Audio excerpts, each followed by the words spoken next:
আসসালামু আলাইকুম। Career capsule YouTube channel ও Facebook পেজের পক্ষ থেকে আপনাদের জানাই সুস্বাগত। আজকে আমরা যুব উন্নয়ন অধিদপ্তরের সহকারী যুব উন্নয়ন কর্মকর্তা পদে প্রশ্নপত্র বা প্রশ্ন প্যাটার্ন নিয়ে আলোচনা করব। তো প্রথমে বলা যাক, এটা আসলে লিখিত পরীক্ষা হয়ে থাকে। ১০০ মার্কের পরীক্ষা ১.৫ ঘন্টা সময় ধরে হয়। আজকে আমরা একটা প্রশ্নের মাধ্যমে মূলত বুঝতে চেষ্টা করব যে কোন কোন টপিকসগুলো থেকে মূলত ওনারা কোশ্চেন করে থাকে। এটা ২০২৪ সালের সহকারী যুব উন্নয়ন কর্মকর্তা পদের প্রশ্নাবলী। আপনারা জেনে থাকবেন যে আগামী মাসের প্রথম সপ্তাহে যুব উন্নয়ন অধিদপ্তরের পরীক্ষা আছে। তো সেই পরীক্ষায় খুবই কাজে দেবে।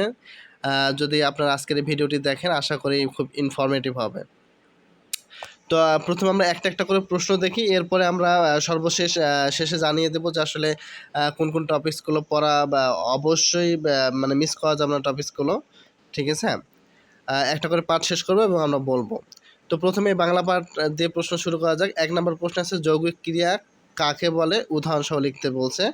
অর্থাৎ ক্রিয়া থেকে কোশ্চেন করা হয়েছে। সমাপিকা ক্রিয়া কি, অসমাপিকা ক্রিয়া কি, এ সম্পর্কে জানতে চাওয়া হয়েছে।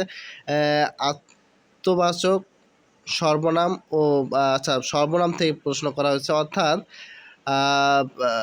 পার্টস অফ স্পিচ বা পদ যেটাকে বলে, পদ থেকে মূলত পদকে এখানে গুরুত্ব দেওয়া হয়েছে।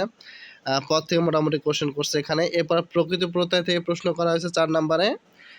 লেখকের নাম ও কী ধরনের গ্রন্থ। আচ্ছা, সাহিত্য থেকে মোটামুটি প্রশ্ন করা হয়েছে।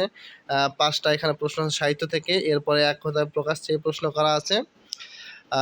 এরপরে ৭ নাম্বারে দেখা যাচ্ছে যে বাগধারা থেকে প্রশ্ন করছে। হ্যাঁ, বাগধারা থেকে প্রশ্ন করা আছে। এরপরে কারক ৮ নাম্বারে দেখা যাচ্ছে কারক থেকে প্রশ্ন করা আছে। ৯ নাম্বারও কারক থেকে প্রশ্ন করছে। ১০ নাম্বারে সন্ধি বিচ্ছেদ থেকে প্রশ্ন করা আছে। ১১ নাম্বারে ব্যাস বাক্য থেকে প্রশ্ন, মানে সমাজ থেকে আর কি প্রশ্ন করছে।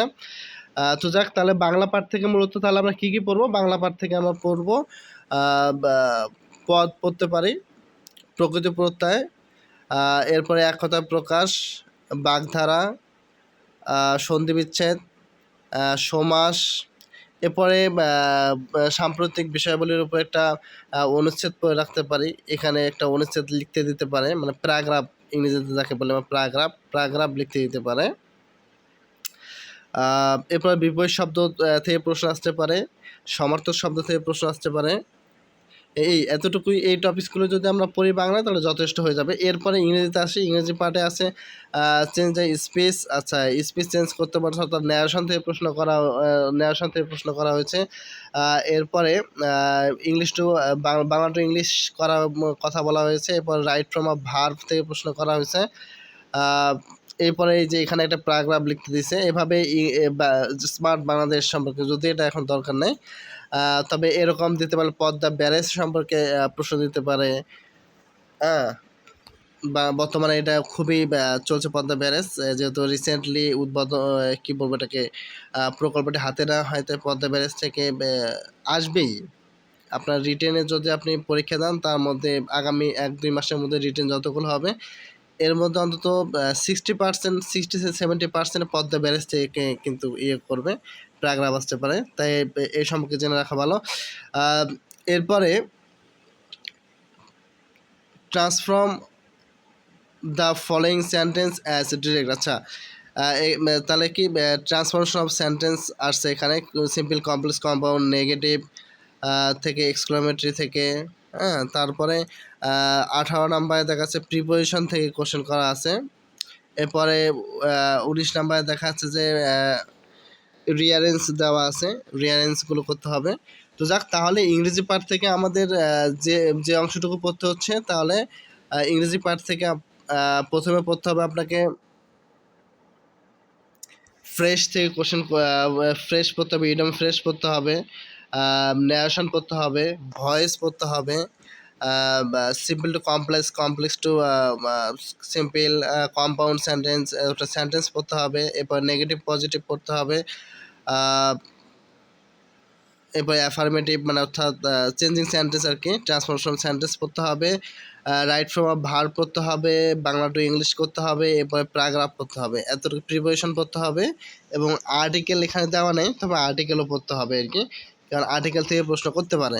ওকে, এরপরে বৃত্ত থেকে প্রশ্ন করা হয়েছে একটা, বৃত্ত থেকে একটা ম্যাথ করা হয়েছে খুবই সহজ। ক্ষেত্রফল কত গুণ বৃদ্ধি পাবে, এটা আমরা এমনিতেই মুখে মুখেও বলা যায় ৪ গুণ বৃদ্ধি পাবে ৪ × ১৬ গুণ বৃদ্ধি পাবে। তো এটা করে দেওয়া আছে, ম্যাথটা আপনারা দেখে নেবেন। এরপরে বর্গের আচ্ছা বর্গ থেকে প্রশ্ন করা আছে, বর্গ থেকে প্রশ্ন করা আছে, আপনারা দেখে নেবেন সলিউশনটা। ২২ নম্বরে আয়তকার ঘনবস্তু ৪৮ বর্গমিটার ভূমির উপর দণ্ডায়মান, এই উচ্চতা ৩ মিটার ও কর্ণ এত মিটার। আচ্ছা, আয়তকার ঘনবস্তু থেকে প্রশ্ন করা আছে, আয়তকার ঘনবস্তু তো পরিমিতি থেকে প্রশ্ন করছে, এখানে সমাধান সহ দেওয়া আছে, আপনারা একটু দেখে নেবেন। এরপরে ২৩ নম্বরে দেওয়া আছে একটি ব্যক্তি ভ্রমণের ৪ মাইল উত্তরে এবং ১২ মাইল পূর্বে, তারপরে ১২ মাইল উত্তরে সে, আচ্ছা অর্থাৎ মানসিক দক্ষতা থেকেও প্রশ্ন করা আছে। খুব মোটামুটি ভালোই কোশ্চেন করছে ম্যাথ থেকে। তাহলে ম্যাথ থেকে আমরা কী কী পড়বো? ম্যাথ থেকে আমরা শতকরা পড়তে পারি, লাভ ক্ষতি পড়তে পারি, পরিমিতি থেকে প্রশ্ন আসে, এরপরে বৃত্ত থেকে প্রশ্ন আসে, বৃত্ত তারপর ত্রিভুজ থেকে প্রশ্ন আসতে পারে, আর এরপর ট্রেনের অঙ্কগুলো থেকে প্রশ্ন আসতে পারে। আমরা এই আর বীজগণিতিক রাশিমালা, অবশ্যই বীজগণিতিক রাশিমালা থেকে এখানে কোশ্চেন দেওয়া হয়নি, কিন্তু বীজগণিতিক রাশিমালা থেকে আসার সম্ভাবনা অনেক বেশি, এবার অনেক। আর এখানে তারপর সাধারণ জ্ঞানের কোশ্চেন আছে, সাধারণ জ্ঞানের মধ্যে আমি যদি একটু 30 সেকেন্ডে পড়ে দিই, জাতীয় সংসদে কাস্টিং ভোট কি, আচ্ছা এগুলো আসলে পড়ে লাভ নেই, আপনি একটু দেখে নেন, ঠিক আছে। সাধারণ জ্ঞান থেকে 20 মার্কস এখানে দেওয়া আছে আর কি, খুবই কমন কোশ্চেন যেগুলো আমরা সচরাচর দেখতে পাই আর কি, এই কোশ্চেনগুলো রিপিটেড কোশ্চেন সব। তো যাক আজকে ভিডিওটি থেকে সর্বশেষ আমি এতটুকুই বলবো যে আমরা মূলত রিটেনে বাংলা বলেন, ইংরেজি বলেন, গণিত বলেন, সবগুলো থেকে একই টপিকস থেকেই কোশ্চেন হয়, একই টপিকস থেকেই কোশ্চেন হয় এবং সবগুলো কাছাকাছি থাকে। এই কারণে যদি আপনি মনে করেন যে বাগধারা পড়বেন, তো বাগধারা যদি আপনি ৩ থেকে ৪০০ বাগধারা পড়েন তাহলেই কিন্তু আর কোনো বাগধারা পড়তে হয় না। তো এই টাইপের অনেক ভিডিও আমাদের ইয়েতে দেওয়া আছে যে আপনি এতগুলো বাগধারা পড়লে আর দরকার নাই।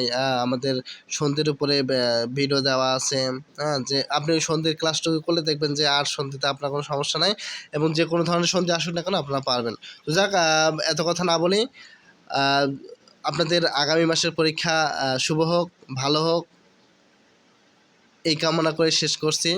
আসসালামু আলাইকুম। ক্যারিয়ার ক্যাপসুল ইউটিউব চ্যানেলের সঙ্গেই থাকবেন।